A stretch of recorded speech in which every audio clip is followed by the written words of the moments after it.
तो आज तारीख है 2 दिसंबर, और 2 दिसंबर की जितने भी हमारे लीडिंग न्यूज़पेपर हैं, चाहे द हिंदू हुआ, इंडियन एक्सप्रेस हुआ, दैनिक भास्कर हुआ, सभी को हम इसमें कवर करेंगे आज के करंट में, जो कि हमेशा ही करते हैं।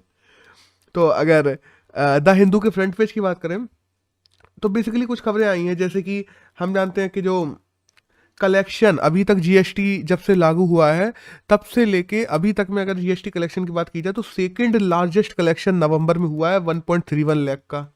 और वहीं हम बात करें कि बेंगलुरु में जो कुणाल कामरा के शोज भी कैंसिल हो गए मुनावर फारूकी के बाद, तो उसको भी लेके फ्रीडम ऑफ स्पीच का काफ़ी मुद्दा बना हुआ है। फिर हम देखते हैं कि जो सुप्रीम कोर्ट ने सुधा भारद्वाज को बेल दे दी है, जो कोरेगांव केस में थी, उनकी न्यूज़ आई है एक। और एक आई है जो ओमनिक्रॉन की वजह से अभी हम लोग 15 तारीख से जो इंटरनेशनल फ्लाइट ऑपरेशन दोबारा शुरू करने वाली थी इंडिया, ओवरऑल जितने भी चल रहे थे पहले, वो पूरे के पूरे चालू करने वाली थी, तो अभी उसको कुछ समय के लिए और डिले करने की कहा गया है। तो अब फ्रंट पेज की बात करें तो ऐसा कोई खास खबर नहीं है। पेज नंबर 2 की बात करें द हिंदू की, तो एक आई है वैट को लेके, कि दिल्ली सरकार ने जो बेसिकली पेट्रोल डीजल पे जो वैट टैक्स लगता है, वैल्यू एडेड टैक्स, उसको 30% से घटा के 19.2% कर दिया है। अभी हम लोगों ने देखा था केंद्र सरकार ने भी घटाया था, तो अब राज्य सरकारों को भी घटाना पड़ रहा है।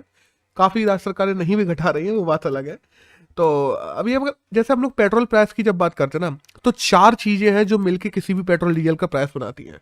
पहले तो सेंट्रल टैक्स, दूसरा स्टेट टैक्स, तीसरा जो डीलर का कमीशन होता है वो, और चौथा जो रॉ पेट्रोल क्रूड ऑयल आ रहा है वो। इन चारों चीज़ों से मिलके तब जाके कहीं पेट्रोल या डीजल का प्राइस तय होता है।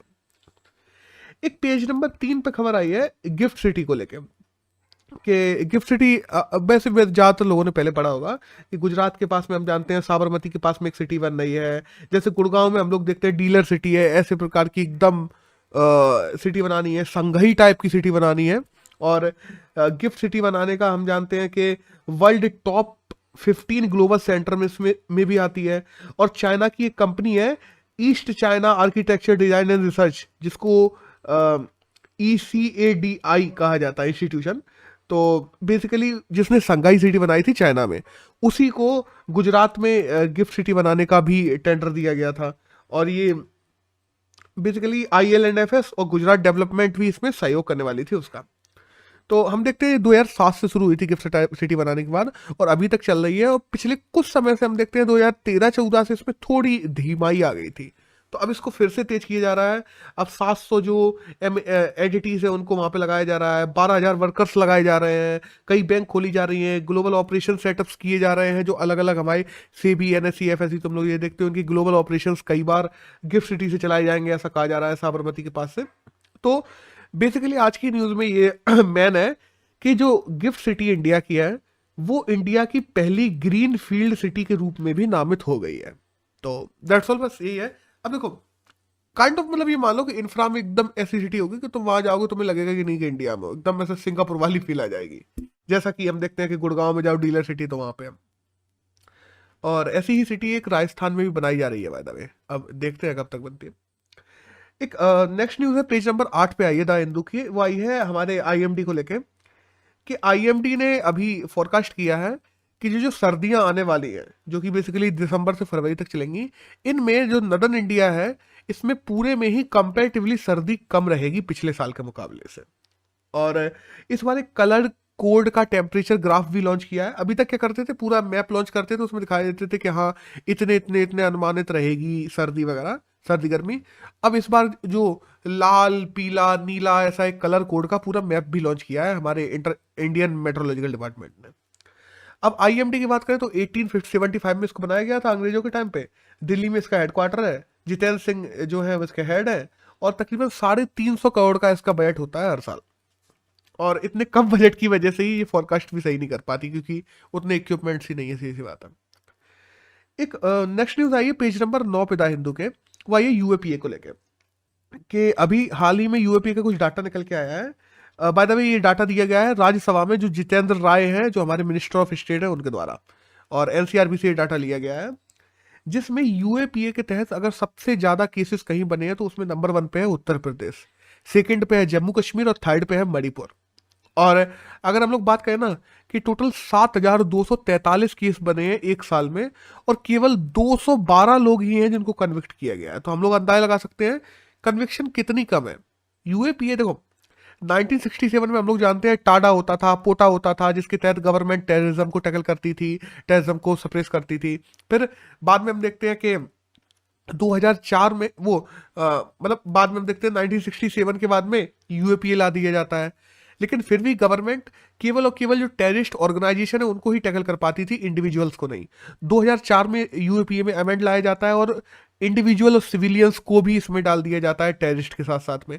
और तभी से क्या होने लगा ना 2004 से, कि यूएपीए का यूज गवर्नमेंट सिविलियंस पे भी करने लगी है। अगर और बेसिकली ये एक्ट बनाया ही इसीलिए गया था कि किसी भी प्रकार की ऐसी एक्टिविटी की जा रही है जो अनलॉफुल है या जो लॉ ऑफ द लैंड को बाधित करती है, तो किसी भी इंसान को 180 दिन के लिए बिना बताए जेल में डाला जा सकता है, और यूएपीए के तहत तो बेल भी नहीं मिलती, सीधी सी बात है। तो मतलब बेसिक हमें टॉप 3 स्टेट्स याद रखनी है, यूपी, जम्मू कश्मीर और थर्ड नंबर पर मणिपुर है। That's all. एक नेक्स्ट न्यूज है G20 को लेके, कि जो ट्रोकिया है, ट्रोकिया बेसिकली क्या है, अभी G20 की समिट होने वाली है 2021 की इटली में, 22 की इंडोनेशिया में और थर्ड 2023 की होने वाली है इंडिया में। तो इन तीनों कंट्रीज ने मिलकर एक अपना वो बना लिया ग्रुप जिसका नाम रखा गया है ट्रोकिया। तो ट्रोकिया को इंडिया ने ज्वाइन कर लिया है। बेसिकली ये लोग कैसे समिट कराना है, एक दूसरे के पार्टनरशिप में भाग भी लेंगी और कोशिश करेंगी उन समिट में ज्यादा से ज्यादा एक दूसरे को फायदा पहुंचाया जा सके, तो इसके लिए ये बनाया गया। और बात हम जानते हैं G20 ग्रुप 2 में आता है, और हमारे आसपास अगर कहा जाए एशिया से, तो मतलब बेसिकली साउदर्न एशिया से, तो इंडोनेशिया है, चाइना है और भारत है। यही तीन ही देश है जो G20 में आते हैं। एक नेक्स्ट न्यूज है जो पेज नंबर 11 पे आई है द हिंदू के, कि जो मतलब ईयू ने घोषणा की है। हम देखते हैं चाइना का BRI इनिशिएटिव चल रहा है, बेल्ट रोड इनिशिएटिव, और उसी के तहत ईयू ने भी देखा कि हाँ चाइना धीरे धीरे बहुत ज़्यादा बढ़ता जा रहा है, अपने पैर फैलाते जा रहा है बेसिकली एक तरीके से। तो ईयू ने चाइना से बड़ा एक public and private infrastructure global जो गेटवे प्रोजेक्ट है उसको लॉन्च कर दिया है। तकरीबन $300 बिलियन का ईयू का प्रोजेक्ट है ये, जिसमें बेसिकली किया यही जाएगा कि मरीन टाइम से मतलब मरीन टाइम और रोड से दूसरे देशों को जोड़ा जाएगा और इंफ्रास्ट्रक्चर को डेवलप भी किया जाएगा, जिससे ट्रांसपोर्टेशन और जो इम्पोर्ट एक्सपोर्ट है उनको देशों के द्वारा बढ़ाया जा सके। और सीधी सी बात है कि चाइना का जो BRI है उसके विरोध में लाया गया है। चाइना के BRI को हम जानते हैं कि अभी 2021 हुई है, तकरीबन $200 बिलियन का प्रोजेक्ट है, 339 बिलियन अभी तक खर्च किए जा चुके हैं। और बेसिकली ज़्यादातर ये प्रोजेक्ट जो फैला हुआ है वो लोअर और मिडिल क्लास इनकम जो कंट्रीज है उनमें ही फैला हुआ है, जिनमें से ज़्यादातर चाइना के कर्जे में डूबी हुई है। कई कई कंट्रियों पे तो अपने अपने GDP का 20% तक कर्जा है चाइना पे। तो हम अंदाजा लगा सकते हैं कि चाइना कितना सप्रेस करके रखा है कंट्रीज को। और वहीं BRI में काफ़ी प्रॉब्लम भी आ रही है, जैसे लेबर वायलेशन की बात हो गई, करप्शन की बात हो गई, ऊपर से हम देखते हैं पाकिस्तान वगैरह में इसको लेकर प्रोटेस्ट भी चल रहे हैं। बट फिर भी BRI के तहत अभी 100 कंट्रीज तो ऐसी हैं जो उस पूरे के पूरे प्रोजेक्ट के अंतर्गत आती है। तो दैट्स ऑल। बस हमें ये जानना जरूरी था कि ईयू ने एक $300 बिलियन का ग्लोबल गेटवे प्रोजेक्ट लॉन्च किया है चाइना के BRI को टैकल करने के लिए। अब यहाँ पे बात आती है इंडियन एक्सप्रेस की। तो इंडियन एक्सप्रेस के फ्रंट पेज पे एक न्यूज आई है UGC को लेकर। देखो अभी कुछ दिनों पहले हम लोगों ने पढ़ा था कि जैसे बैंकिंग हो गया, रेलवे हो गया, इन लोगों ने एक कॉमन एंट्रेंस टेस्ट करने की बात कही थी, CET, के अलग अलग टेस्ट नहीं किए जाएंगे और एक CET किया जाएगा जिसके तहत Tier 1 में लोगों को चुन लिया जाएगा, फिर Tier 2 में हर जैसे किसी को रेलवे में जाना है, बैंकिंग में जाना है, तो अलग अलग टेस्ट होंगे। तो हाल ही में UGC ने भी एक घोषणा कर दी है कि UGC जितनी भी सेंट्रल यूनिवर्सिटीज हैं सारी की सारी, उनके लिए एक टेस्ट कराएगी जिसका नाम होगा CUET, common university entrance test. तो बेसिकली सबके लिए एक एंट्रेंस टेस्ट हुआ करेगा और उसी के आधार पर तुम्हें इंडिया की जितनी भी सेंट्रल यूनिवर्सिटीज है उन सब में एडमिशन मिल जाएगा। और आज की अगर बात करें तो आज 2 दिसंबर भी है, तो हम जानते हैं नेशनल पॉल्यूशन डे भी है आज। और ये बेसिकली पॉल्यूशन अवेयरनेस के लिए बनाया जाता है। जो एयर पॉल्यूशन है, वाटर पॉल्यूशन है और बहुत सारे प्रकार के अलग अलग पॉल्यूशन होते हैं, उनके प्रति अवेयरनेस फैलाए जाते हैं। अलग अलग कैंप्स की स्थापना की जाती है, लोगों में अवेयरनेस के अलग अलग कैंप्स चलाए जाते हैं आज, और मनाया भी जाता है काफ़ी। एक नेक्स्ट न्यूज़ है जो आई है अभी, बेसिकली जो टॉप मैन्युफैक्चरिंग हब है उसको लेके। तो अभी एक डाटा आया है टॉप मैन्युफैक्चरिंग हब का। हम जानते हैं हमारे देश में नंबर 1 पे जब मैन्युफैक्चरिंग की बात आती है तो नंबर 1 पे रहता था महाराष्ट्र, लेकिन इस साल गुजरात महाराष्ट्र को पीछे करते हुए नंबर 1 बन गया है। तो गुजरात में तकरीबन 4.31 लाख करोड़ के टोटल मैन्युफैक्चर किया गया है इस साल, माल अलग अलग प्रकार का। और तकरीबन उसकी ग्रोथ रेट जो रही है, अगर हम लोग बात करते हैं गुजरात की, तो वो रही है 15% एनुअली। सॉरी, महाराष्ट्र की 15% एनुअली। और वहीं अगर गुजरात की बात की जाए तो गुजरात की 7.5% रही है, बट वहां पे तकरीबन तकरीबन 5 लाख करोड़ से ज्यादा का माल बनाया गया है। तो आगे निकल गया है, सिंपल सी बात है। और वहीं हम बात करें वर्स्ट परफॉर्मिंग स्टेट्स कौन सी हैं, तो तेलंगाना और Andhra Pradesh worst performing states रहे हैं। और जो 16 लाख करोड़ का टोटल इंडियन मैन्युफैक्चरिंग की बात करें तो 16 लाख करोड़ की रही है इस साल, ये पूरा डाटा आया है। और हम जानते हैं कि अगर बेस्ट परफॉर्मर की बात करें कि जिसने परसेंटेज में सबसे लंबा जंप मारा है, तो वो मध्य प्रदेश है। मध्य प्रदेश ने तकरीबन तकरीबन अपने ओवरऑल मैन्युफैक्चरिंग में 20% तक का इजाफा लेके आया है। एक नेक्स्ट न्यूज है वर्ल्ड इनइक्वालिटी रिपोर्ट को लेके। देखो, ये जो इनइक्वालिटी रिपोर्ट जो अभी मैं बताने वाला हूँ, ये एग्जाम में नहीं आएगी, बट नॉलेज के लिए जरूरी है, तो हम कवर कर रहे हैं कि इनइक्वालिटी रिपोर्ट में ये बताया गया है कि 1990 के दशक से अभी पिछले 30 साल में दुनिया में जो 40% वेल्थ जनरेट की गई है, वो केवल और केवल 1% लोगों के पास है। तो हम अंदाजा लगा सकते हैं कि इनइक्वालिटी कितनी ज्यादा है सारे ही देशों में, बेसिकली। That's all. एक नेक्स्ट न्यूज है, वही है मोस्ट एक्सपेंसिव सिटी को लेके। एक्सपेंसिव मतलब जहाँ पे लोग रहते हैं, लिवलीहुड के हिसाब से कौन सी सिटी सबसे एक्सपेंसिव है। तो हम जानते हैं हमेशा नंबर 1 पे सिंगापुर रहता था, लेकिन इस बार सिंगापुर को पीछे करते हुए तेल अवीव है जो नंबर 1 बन गया है। सेकंड नंबर पे पेरिस हो गया है और थर्ड नंबर पे सिंगापुर पहुंच गया है। एक नेक्स्ट न्यूज है जो आई है कश्मीर की नामदा क्राफ्ट को लेके। बेसिकली हम देखते हैं नामदा क्राफ्ट होती है जिसमें शीप की वुल को लिया जाता है, ऐसे दबा दबा के बेलन से उसको सपाट किया जाता है, उससे अलग अलग शॉल्स बनाई जाती हैं, गद्दे बनाए जाते हैं, दरियां बनाई जाती हैं। तो वो धीरे धीरे खत्म हो रही है, उसका एक्सपोर्ट भी खत्म हो रहा है, उसको लोग खरीदना भी कम कर रहे हैं। तो नामदा क्राफ्ट कश्मीर की खत्म ना हो जाए, उसको रिवाइव करने के लिए सरकार ने अपने कौशल विकास योजना 3.0 के तहत एक मिशन लॉन्च किया है, जिसमें 2000 लोगों को स्किल किया जाएगा नामदा क्राफ्ट में, और फिर उसको प्रमोट भी किया जाएगा सरकार के द्वारा। तो दैट्स ऑल। एक नेक्स्ट न्यूज है जो हम जानते हैं वर्ल्ड एड्स डे को, कल 1 दिसंबर था, वर्ल्ड एड्स डे था। और हम जानते हैं वर्ल्ड एड्स डे 1988 से मनाना शुरू किया गया था डब्ल्यूएचओ के द्वारा। अलग अलग कैंपेन भी चलाए जाते हैं। देखो, डब्ल्यूएचओ 11 बीमारियों के लिए अलग अलग डे मनाता है, और उन 11 बीमारियों में से एक है एड्स, तो उसके लिए वर्ल्ड एड्स डे मनाया जाता है 1 दिसंबर को। वही हम बात करें कि 10 लाख लोग हैं जो तकरीबन एड्स से हर साल मरते हैं, अगर बेसिकली बात की जाए। और 2017 में जो नेशनल एड्स नियंत्रण संगठन है, कंट्रोल बोर्ड, बना था इंडिया में 2017 में। और उसके अनुसार अभी की डाटा की बात की जाए तो इंडिया में तकरीबन 2.14 मिलियन लोग हैं जो एड्स से ग्रसित हैं। और मिजोरम, मणिपुर अगर देखा जाए तो परसेंट में सबसे टॉप पे है एड्स में। और अगर लोगों में कहा जाए तो सबसे ज्यादा महाराष्ट्र के लोग हैं जिनको एड्स है। तो दैट्स ऑल। एक नेक्स्ट न्यूज है जो आई है न्यू मैरीटाइम रेप्टाइल को लेके। एक काइगेट्सियुस्का करके एक नाम है, ये एक नया मैरीटाइम रेप्टाइल मिला है, अभी खोजा गया है। बेसिकली जिंदा नहीं है, डायनासोर के टाइम का है, जो सेंट्रल कोलंबिया में एक समय पाया जाता था, लंबा मुंह होता था, इसके बड़ी आंखें होती थी। तो ये पहले इसको देखा गया कि किसी दूसरी स्पीसीज है जिसके साथ मैच कर रही है, लेकिन ये किसी से मैच नहीं किया, तो इसको एक नई स्पीसीज की कैटेगरी में ही डाल दिया गया है। एक नेक्स्ट न्यूज है जो ये लिथियम को लेके। अभी क्या हो ना, तकरीबन तकरीबन 5 लाख अलग अलग स्टार्स पे एक शोध किया गया, जिसमें ये पाया गया कि जब भी स्टार रेड जायंट बनते हैं, या बेसिकली जब नेबुला भी रहते हैं, तब उनमें लिथियम की बहुत अधिक मात्रा पाई जाती है। तो बेसिकली बस यही है कि स्टार्स में, ज्यादातर स्टार्स में अभी तक नहीं पता था कि लिथियम पाया जाता है, लेकिन अब ये पुष्टि हो गई है बिल्कुल कि हाँ, लिथियम पाया जाता है। और लिथियम की हम लोग बात करें तो जानते हैं लिथियम इस काइंड ऑफ वाइट गोल्ड हो चुका है आजकल, अगर बात की जाए, क्योंकि लिथियम बैटरीज में बहुत ज़्यादा यूज होता है, लिथियम आयन में बैटरीज बनती हैं। अर्जेंटीना, बोलिविया, चिली, ये टॉप लिथियम जिनके पास में भंडार है वो देश है। और वहीं हम देखते हैं ऑस्ट्रेलिया के पास में भी काफ़ी भंडार है वैसे। और स्वीडिश एक वैज्ञानिक थे जिनका नाम था जॉन, उनके द्वारा ये खोजा गया था लिथियम, बट ये एक्सट्रैक्शन नहीं कर पाए थे, एक्सट्रैक्शन बाद में हुआ था। तो दैट्स ऑल। एक नेक्स्ट न्यूज़ है वो आई है साइबर ड्रिल 2021 को लेके, कि इंटरनेशनल टेलीकम्युनिकेशन यूनियन है आईटीओ और जो डिपार्टमेंट ऑफ टेलीकम्युनिकेशन है, जो मिनिस्ट्री ऑफ टेलीकम्युनिकेशन एवं आईटी के अंतर्गत काम करता है, इन दोनों ने मिलके साइबर ड्रिल 2021 करवाई है अभी दिल्ली में। और जो साइबर बेसिकली इसलिए कि साइबर क्राइम्स जो होते हैं, हम देखते हैं 2021 में तकरीबन $6 ट्रिलियन का फ्रॉड हुआ है केवल और केवल साइबर क्राइम से ग्लोबली। तो इसको इंडिया में कैसे टैकल किया जाए, इसको लेके ड्रिल हुई है। अब यहां से आज की न्यूज़ खत्म होती है। आज का एक एडिटोरियल है जो आया है अभी कोर्ट्स के ऊपर। देखो हुआ क्या,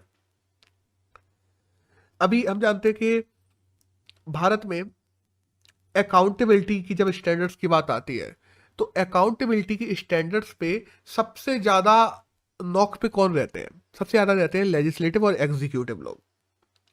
वहीं जब हम कोर्ट्स की बात करते हैं, तो इस पूरे आर्टिकल में ये लिखा हुआ है कि कोर्ट्स पे उतनी अकाउंटेबिलिटी है ही नहीं, जो कि होनी चाहिए।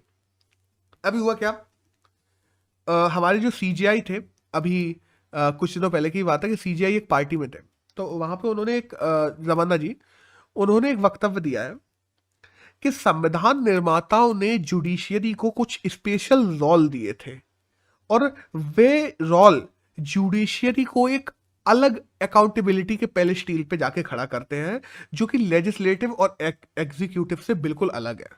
और जुडिशियरी के जो अकाउंटेबिलिटी लॉ है वो बिल्कुल ही अलग है अगर हम एग्जीक्यूटिव इनसे देखें। अब देखो, एक बार हम कंपेयर करते हैं, जब हम एग्जीक्यूटिव को देखते हैं, तो एग्जीक्यूटिव में अभी देखो हम देखते हैं किसानों ने किया, लेजिस्लेटिव को, तो अभी किसानों ने शोर वगैरह किया, तो एग्जीक्यूटिव और लेजिस्लेचर के ऊपर जोर आया, तो उन्होंने बिल वापस लेने पड़े। हर 5 साल में इन लोगों के पास में जाना पड़ता है, अकाउंटेबल रहना पड़ता है लोगों के लिए, अलग अलग लॉस बनाने पड़ते हैं, उन लॉ को बार बार डिटरमाइन भी करना पड़ता है, काफ़ी चीज़ें करनी पड़ती हैं, उसके बाद में देश भी संभालना है और भी काम करने हैं। वहीं अगर हम जुडिशरी की अकाउंटेबिलिटी की बात करते हैं, तो जुडिशरी को अकाउंटेबिलिटी में एक कम अकाउंटेबल, मतलब इन लोगों पे मल्टीपल अकाउंटेबिलिटी है, जुडिशरी पे एक ही अकाउंटेबिलिटी है कि अच्छा जजमेंट देना है, दैट्स ऑल। और ये कम अकाउंटेबिलिटी इसलिए दी गई थी जिसलिए वो फ्री जजमेंट दे पाए बेसिकली। अब यहीं पे बात आती है कि ये अकाउंटेबिलिटी क्या जुडिशरी पे थी, या जुडिशरी ने इसको खुद से बनाया? जैसे हम बात कर लें कि आर्टिकल नंबर 124(4) है जो इंडियन कॉन्स्टिट्यूशन का, उसमें हाई कोर्ट और सुप्रीम कोर्ट के जो जजेस हैं उनके इम्प्रॉपर, उनको केवल एक ही तरीके से हटाया जा सकता है अगर वो चुन चुके हैं, जब वो इम्प्रॉपर बिहेवियर कर रहे हो या वो संविधान को नहीं मान रहे हो, और कोई दूसरा तरीका नहीं है। वहीं अगर तुम नेताओं को देख लो, लेजिस्लेटिव को देख लो, एग्जीक्यूटिव को देख लो, इन पे अगर जनता भी शोर मचा देना तो एग्जीक्यूटिव को उसके पद से बदल दिया जाएगा, या 5 साल बाद नेताओं को तुरंत हटाया जाता है, तो उन पे अकाउंटेबिलिटी ज्यादा है।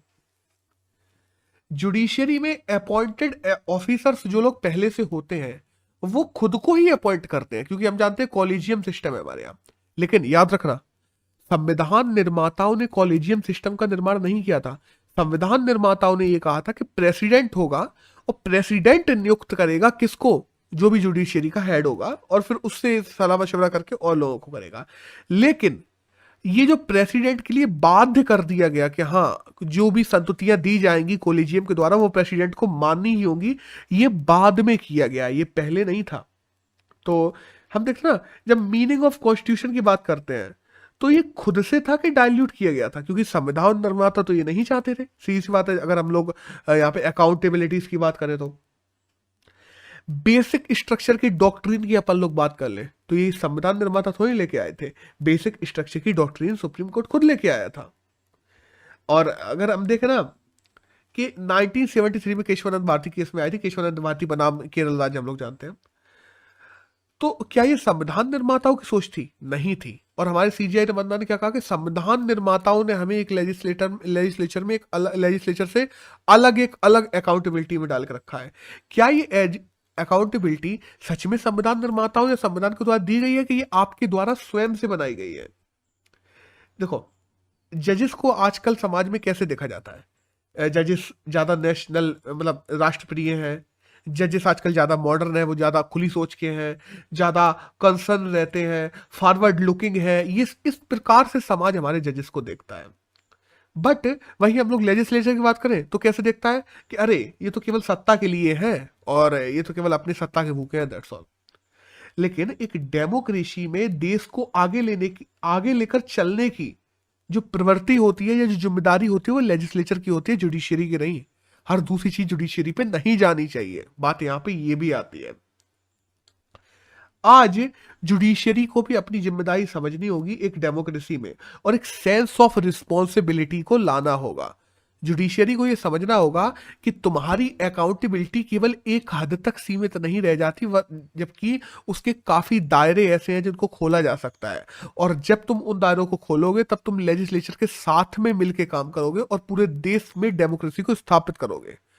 तुम अपने पल्ला झाड़ के पीछे भाग नहीं सकते अपनी अकाउंटेबिलिटी से। सीधी सी बात यह भी है कि जैसे हमने कहा ना कि लेजिस्लेचर, अभी हम देखते हैं कि 2015 में एक चयन समिति का भी गठन किया जा रहा था जुडिशियरी के लिए।